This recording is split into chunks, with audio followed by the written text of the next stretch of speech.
This is the Lone Creator YouTube. We hope this video helps. You begin by preparing two things, a reproducible image and CI. First, install Docker Desktop and verify Docker version so your machine can build images.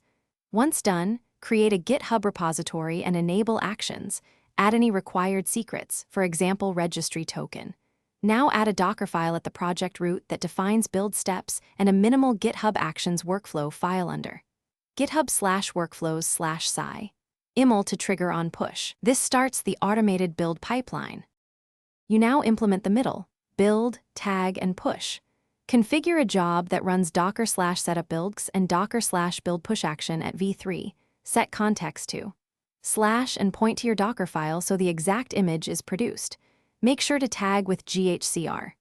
eo/owner/repo, tag, or dockerhub/org tag, and supply registry credentials from secrets. Also enable builds and cache from plus push.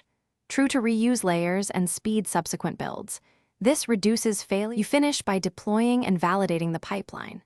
Pull the pushed image and run it locally with Docker run, or update your Kubernetes manifest to point to the published tag. This verifies runtime behavior. If something goes wrong, inspect GitHub Actions logs and the image digest. Make sure the registry URL and secret names match.